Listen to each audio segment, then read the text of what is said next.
रातपुरा नाम सुनते ही आज भी कई लोगों की रूह कांप जाती है। दिन के उजाले में यह कस्बा बिल्कुल आम लगता था। कच्ची पक्की सड़कें, छोटे छोटे मकान, मंदिर की घंटियां और सुबह शाम चाय की दुकानों पर लगी भीड़। बच्चे स्कूल जाते, दुकानदार अपनी दुकानों के शटर खोलते और औरतें नल पर पानी भरते हुए गपशप करती। लेकिन जैसे ही रात के 12 बजते रातपुरा बदल जाता। हवा भारी हो जाती थी, सांस लेते ही गले में जलन सी महसूस होती थी और उस हवा में घुली होती थी एक अजीब सी तेज गंध, पेट्रोल की गंध। लोग कहते थे रातपुरा सोता नहीं, जागता है। कस्बे के बाहर सुनसान सड़क के किनारे खड़ा था शिवा फ्यूल स्टेशन। दिन में वहाँ ट्रक, बस, बाइक, ऑटो सबकी लाइन लगी रहती, लेकिन रात के बाद वहाँ सन्नाटा बोलता था। पिछले कई महीनों से एक अजीब बात हो रही थी। हर रात ठीक 12 बजे के बाद पेट्रोल गायब हो जाता था। कभी 20 लीटर, कभी 30 और कई बार 40 लीटर से भी ज्यादा। न ताले टूटते थे, न जमीन पर पैरों के निशान मिलते थे। सीसीटीवी कैमरे में बस धुंधली परछाइयां, कोई चेहरा नहीं, कोई इंसान नहीं, बस एक हल्की नीली सी चमक और फिर अंधेरा। इसी पेट्रोल पंप पर काम करता था राजू, सीधा सादा लड़का। ज्यादा बोलता नहीं था, लेकिन काम में ईमानदार था। हर रात ड्यूटी खत्म करने से पहले वो मीटर चेक करता और हर रात मीटर उसे डराने लगा था। राजू बुदबुदाता, ये हो ही नहीं सकता। एक शाम उसने हिम्मत करके मालिक से बात की। राजू, मालिक, आज फिर पेट्रोल कम है, मशीन में कोई खराबी नहीं है। विनोद का चेहरा उतर गया। विनोद चिड़चिड़ी आवाज में, राजू अब तो रोज का हो गया है, ऊपर से पुलिस का डर, नीचे से घाटा, ऐसे ही चलता रहा तो पंप बंद करना पड़ेगा। राजू चुप रह गया, लेकिन उसके मन में डर बैठ गया था। धीरे धीरे बातें फैलने लगी। चाय की दुकानों पर, पान के ठेलों पर, मंदिर के बाहर एक आदमी बोला, मैंने सुना है वहाँ रात में औरत घूमती है। औरत नहीं, चुड़ैल है। एक बूढ़े काका, जिनकी आंखें बहुत कुछ देख चुकी थीं, धीमी आवाज में बोले, कुछ आत्माएं भूखी नहीं होती, वो इंसाफ मांगती हैं। उस दिन के बाद रातपुरा में कोई भी शिवा फ्यूल स्टेशन के पास से रात में नहीं गुजरता था। उस रात राजू ने फैसला कर लिया, आज मैं भागूंगा नहीं। उसने मालिक से कहा कि वो पंप पर ही रुकेगा। रात गहराती गई। 11:45, 11:55, ठीक 12:00 बजते ही हवा ठंडी हो गई। पंप की लाइट झपकने लगी, पेड़ बिना हवा के हिलने लगे। राजू का दिल तेज धड़कने लगा। राजू खुद से, डर मत, आज सच सामने आएगा। तभी छर्र छर्र पीछे से किसी के घसीटते हुए चलने की आवाज आई। राजू ने धीरे धीरे पलट कर देखा। वहाँ एक औरत खड़ी थी। उसके पैर जमीन को छू नहीं रहे थे। फटी हुई साड़ी, बिखरे हुए बाल और आंखें, नीली चमकती आंखें। औरत फुसफुसाहट में, पेट्रोल, मुझे पेट्रोल चाहिए। राजू का गला सूख गया। राजू कांपती आवाज, तुम कौन हो? औरत की आवाज अचानक भारी हो गई। औरत, मैं वही हूँ जिसे तुम सबने जला दिया था। अचानक पेट्रोल टंकी से पेट्रोल हवा में उठने लगा। राजू पीछे गिर पड़ा। तभी दूर से बाइक की आवाज आई। एक आदमी वहां रुका, साधारण कपड़े, आम सा चेहरा। उसने औरत की तरफ देखा।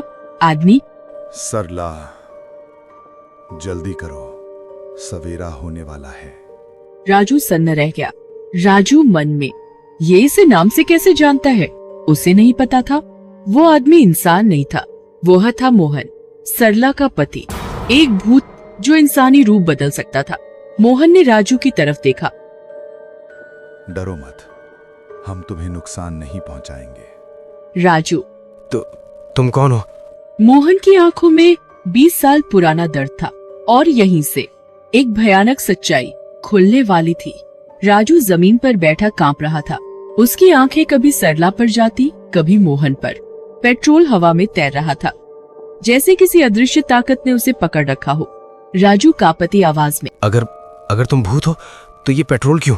लोगों को डराने का ये तरीका क्यों? सरला ने धीरे से सिर झुकाया।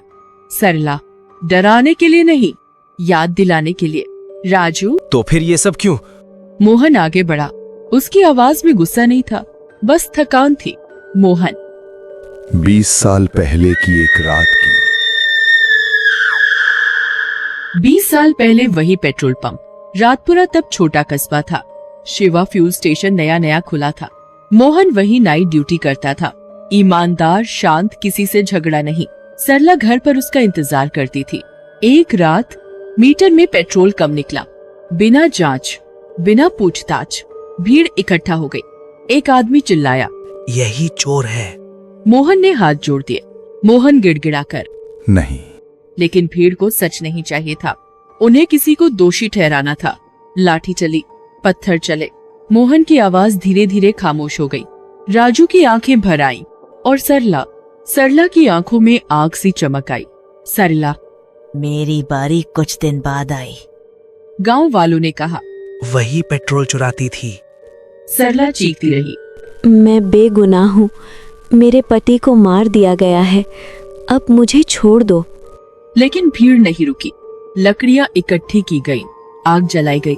जलते वक्त सरला की चीख रातपुरा ने सुनी थी। सरला दहाड़ती आवाज में, मैं लौटूंगी, हर बूंद पेट्रोल तुमसे छीन लूंगी। राजू की सांस अटक गई। राजू, तो तुम बदला लेने आए थे? मोहन ने सिर हिलाया। मोहन। नहीं। राजू चौंका।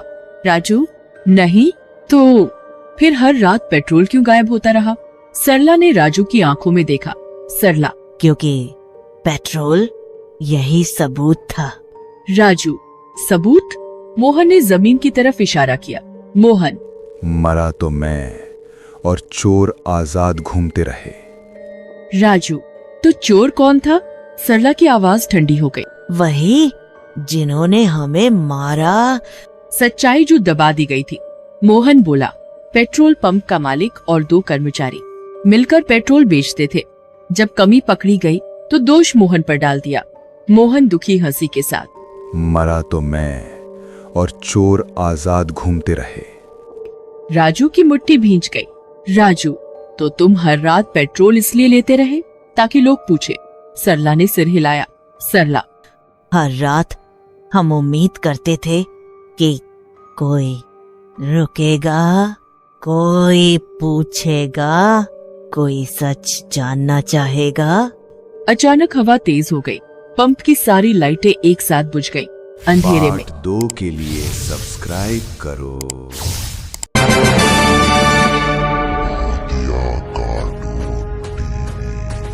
subscribe